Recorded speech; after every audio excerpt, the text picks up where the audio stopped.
Arata Kaizaki is a 27-year-old NEET who is unable to find stable work because of him quitting his former job after only 3 months. One night, he meets Ryou Yoake from the ReLife Laboratory, who offers him participation in the ReLife project.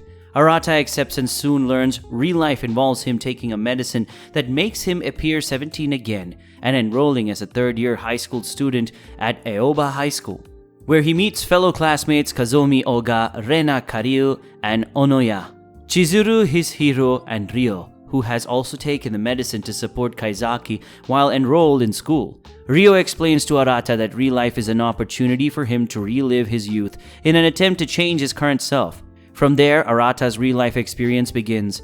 Arata becomes acquainted with his classmates Kazuomi, Anne, and Rena, who sit next to him. He learns about Rena's competitive nature and her disappointment in losing the position of class representative to fellow classmate Chizuru. Arata formally meets Chizuru during lunch, but her blunt and straightforward way of speaking throw him in a loop. They meet again after school, where Chizuru shares with Arata that she's socially awkward and does not understand people or know how to communicate with them, but wants to change that about herself. Arata gives her encouragement, and they become friends after exchanging phone numbers. During gym class, Arata ends up hurting himself, and Ryou explains that despite his youthful appearance, Arata's body is still biologically that of a 27-year-old man.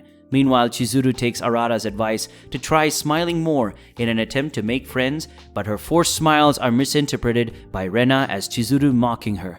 Rena also learns that despite viewing Chizuru as an academic rival, Chizuru was unaware of who Rena was, causing Rena's perception of both Chizuru and herself to be strained. Chizuru's continued attempts at smiling have the unintended effect of lowering Rena's self-worth due to her misconception that Chizuru's actions are out of spite. Rena reflects that she measures her self-worth by her success and that the previous year, she had both pride and happiness due to being the class representative alongside Kazomi, whom she has feelings for. Now, having lost both the class representative position and the place at Kazomi's side to Chizuru, Rena begins to think less of herself and grows angrier towards Chizuru for thinking she's mocking her for her shortcomings. Chizuru, however, is unaware of Rena's feelings and confides in Arata that she feels that she and Rena are becoming friends. One night, after staying late at school, Rena sees Chizuru has also stayed late and steals her school bag in retaliation for her perceived mistreatment, but she's caught by Arata. As Arata attempts to stop her, they both fall down a flight of stairs. Arata awakens in the school infirmary after the fall he and Rena had, remembering that Rena was stealing Chizuru's bag before they fell. Arata recalls a similar situation at a company he worked for, where his senior was bullied by her co-workers due to their jealousy of her. When Rena awakens, Arata confronts her about her actions, and Rena shares her feelings of insecurity and frustration towards Chizuru. Arata encourages her not to stoop to the level of harassing people she does not like, and to continue being a person who perseveres to obtain what she wants. After leaving, Arata meets Chizuru, who suspects Rena was trying to steal her bag, but could not think of a reason why. Arata confirms Chizuru's suspicions, and she decides to speak with Rena as she's leaving the school. Rena explains her feelings towards Chizuru and learns that Chizuru never meant to degrade her, and was only attempting to be her friend. With the confusion cleared up, Rena apologizes and agrees to be Chizuru's friend on the condition that Chizuru acknowledges Rena as a rival. Kazomi and Anne pay a visit to Arata's apartment for a study session due to both Arata and Anne repeatedly scoring poorly on their previous tests. When Kazomi leaves early, Anne confesses to Arata that they met previously and that she fell in love with him at first sight. Ryou decides to eavesdrop on Arata via his cell phone, but learns Anne and Arata are alone and rushes to the apartment. Anne attempts to kiss Arata, but he stops her just as Ryou arrives. Ryou scolds Anne for her actions, and she reveals she was only testing Arata, and that she's actually Ryou's 27-year-old co-worker at ReLife Laboratory. Anne also explains that she was supposed to be Arata's supporter, but Ryou took over due to her not finding her training in time. Both Anne and Ryou apologize for the trouble she caused, with Ryou secretly apologizing for partially lying of why he is Arata's supporter. As Ryou is writing his report on Arata's progress, he remembers when he was supporting subject 001 for the ReLife project. Ryou was scolded by his supervisors for being too involved in the subject's life, and thus he distanced himself from that person.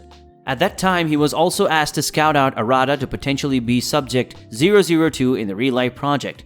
After a year had passed, the results for Subject 001 were deemed a failure as the person in question had not changed at all. Discouraged by his failure to support Subject 001, Ryou is encouraged by Anne not to give up as Arata was selected to be Subject 002, and that Ryou had been assigned as his supporter. Ryou concludes his report by logging that despite Arata's struggles, he is making progress.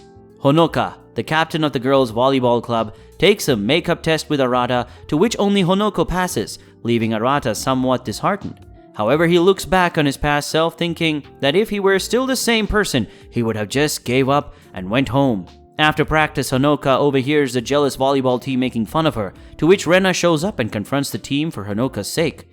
At home, Honoka overworks herself to study for her makeup test, which causes her to pass out during volleyball practice. Unfortunately, this causes Rena to have an accident, which made her jealousy burst, lashing out on Honoka, similar to what the rest of the volleyball team did that other night. Chizuru understands that there is a problem and talks with Arata. Talking about the problem causes Arata to confront his past mistake with Chizuru, and they plan to make Rena and Honoka friends again. Akira and Nobu bring Rena and Kazomi and listen to a private discussion among Honoka, Arata, and Chizuru. Despite having other offers from better high schools, Honoka joins Aoba High School, revealing that the only reason she joined was because of Rena. Chizuru then tells of her past, where she transferred schools every year, preventing her from keeping in touch with her old friends and making her care less on making new ones. This motivates Honoka to talk with Rena, to which she finds out in the hallway. However, Rena runs away before Honoka can talk with her. At the day of the tournament, Rena initially did not want to play, but was motivated by Chizuru midway during the game to join the team. Though they lose the match, Rena and Honoka make up. Arata confronts his past and pays a visit to his senpai's grave, who took her own life due to abuse from the same company he last worked at. There, Ryou planned an accidental meeting with two new hires of that very same company. They praise Arata for doing what he did. It turns out that among the workers, Arata is held in high esteem for standing up to society, to which not many people can do. Arata indirectly explains to Kazomi about love and how important it is. When Kazomi and Arata see a man with Rena, Kazomi rushes to her. He learns that Rena had a heat stroke and the man had helped her. Kazomi walks Rena home. That night, he realizes that he loves Rena and asks for advice from everyone. He later decides everything himself. Kazomi invites Rena to the summer festival. Rena asks advice on what she should do with the other girls. Rena asks for Honoka and Chizuru's assistance in getting her and Kazomi alone during the fireworks festival in order for her to confess her feelings to him. At the festival, Arata, Anne, Ryou, Chizuru, and the others split up in order to let Kazomi and Rena be alone, as they knew Kazomi was also planning on confessing to Rena. Ryou and Anne also make it so that Arata and Chizuru ended up alone together. Rena and Kazomi confess their feelings towards one another, and as the fireworks begin, Chizuru tells Arata she was happy to meet him. Chizuru recalls all of the events that had happened since the start of the school year, and before that, when she met Ryou and became Subject 001 to the ReLife project. After the festival ends, Arata walks Chizuru home and realizes that he has fallen in love with her, but decides against telling her since everyone he meets in school will forget him once his ReLife ends. Instead, he tells Chizuru he will never forget her, and she also tells him that she will never forget him. Chizuru loses the position of class representative to Rena, realizing she was preoccupied with her feelings for Arata. Chizuru confronts Ryou, asking him if Arata is a ReLife subject. He doesn't want to confirm it, warning her that exposing a test subject would end the experiment for him and they would never see each other again. Ryou reveals to her that Anne works for ReLife and is her new supervisor. Anne suggests Chizuru wants Arata to be a test subject, as she could act on her feelings if he were a grown-up. After Kazumi talks Arata into volunteering as the boys' representative heading the preparations for the cultural festival, Chizuru volunteers for the girls. Everyone is having fun at the cultural festival and the class English-style cafe, but Chizuru and Arata can't stop thinking about being erased from their friends' memories.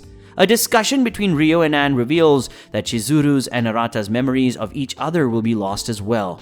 Chizuru does not understand her current feelings for Arata and starts to avoid him to try and see things from a different perspective. However, after talking it over with Honoka and Rena, she asks Arata out for a Christmas date.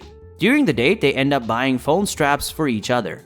As they walk home later, Arata blurts out that he loves Chizuru. Chizuru is taken aback, but then realizes her own feelings for Arata are also of love and tells him so. It starts to rain and they both walk back, hand in hand, holding Chizuru's umbrella. At Arata's apartment, Ryou tells Arata that his real life was a huge success and offers him a list of jobs and a pill that will end his real life. At Chizuru's apartment, Anne is doing the same thing with Chizuru. Chizuru falls asleep after taking the pill, and Anne sees that she had written "I was in love with Kaizaki Arata" on her hand, and that she will have to erase it despite it is against her conscience. Before taking the pill, Arata tells Ryou that he wants to work for ReLife Laboratories. Later, at a ReLife company dinner, Arata meets Chizuru, who is also working for ReLife. They do not recognize each other, but Chizuru learns that Arata was a ReLife subject. After dinner, they bump into each other outside the restaurant. Chizuru tells Arata that she too was a ReLife subject, and Arata asks Chizuru about her ReLife experience. She replies it was like a firework. This triggers the memory of being together at the fireworks festival for both of them. Then, with their memories restored, Chizuru walks into Arata's waiting arms. And that's the end of the video. Let me know what you guys think about it down in the comment section below. Don't forget to smash that like and subscribe button while you're at it. And as always, I'll see you in the next video.